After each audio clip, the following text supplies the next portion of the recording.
ये घटना उस समय की है जब श्री राम लंका पर विजय करके अयोध्या आते हैं और अयोध्या के राजा बन जाते हैं। एक दिन यम देवता कोई महत्वपूर्ण चर्चा करने के लिए श्री राम के पास आते हैं। चर्चा प्रारंभ करने से पूर्व वो भगवान राम से कहते हैं कि आप जो भी प्रतिज्ञा करते हो उसे पूर्ण करते हो। मैं भी आपसे एक वचन मांगता हूं कि जब तक मेरे और आपके बीच वार्तालाप चले तो हमारे बीच कोई नहीं आएगा, और जो आएगा उसको आपको मृत्युदंड देना पड़ेगा। भगवान राम यम को वचन दे देते हैं। राम लक्ष्मण को यह कहते हुए द्वारपाल नियुक्त कर देते हैं कि जब तक उनकी और यम की बात हो रही है वो किसी को भी अंदर न आने दे, अन्यथा उसे उन्हें मृत्युदंड देना पड़ेगा। लक्ष्मण अपने भाई की आज्ञा मानकर द्वारपाल बनकर खड़े हो जाते हैं। लक्ष्मण को द्वारपाल बने कुछ ही समय बीतता है, वहां पर ऋषि दुर्वासा का आगमन होता है।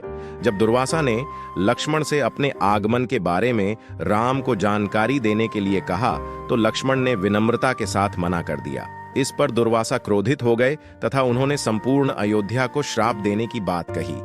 लक्ष्मण समझ गए कि ये एक विकट स्थिति है जिसमें या तो उन्हें रामाज्ञा का उल्लंघन करना होगा या फिर संपूर्ण नगर को ऋषि के श्राप की अग्नि में झोंकना होगा।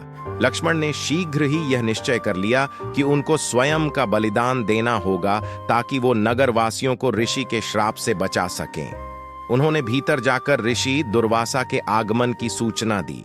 राम भगवान ने शीघ्रता से यम के साथ अपनी वार्तालाप समाप्त कर ऋषि दुर्वासा की आवभगत की।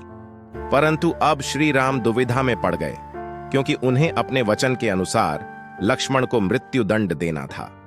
वो समझ नहीं पा रहे थे कि वो अपने भाई को मृत्युदंड कैसे दे, लेकिन उन्होंने यम को वचन दिया था जिसे निभाना ही था। इस दुविधा की स्थिति में श्री राम ने अपने गुरु का स्मरण किया और कोई रास्ता दिखाने को कहा। गुरुदेव ने कहा कि अपने किसी प्रिय का त्याग उसकी मृत्यु के समान ही है। तुम अपने वचन का पालन करने के लिए लक्ष्मण का त्याग कर दो। लेकिन जैसे ही लक्ष्मण ने यह सुना तो उन्होंने राम से कहा कि आप भूल कर भी मेरा त्याग नहीं करना। आपसे दूर रहने से तो यह अच्छा है कि मैं आपके वचन की पालना करते हुए मृत्यु को गले लगा लूं। ऐसा कहकर लक्ष्मण ने राम जी के आदेश का पालन करते हुए जल समाधि ले ली।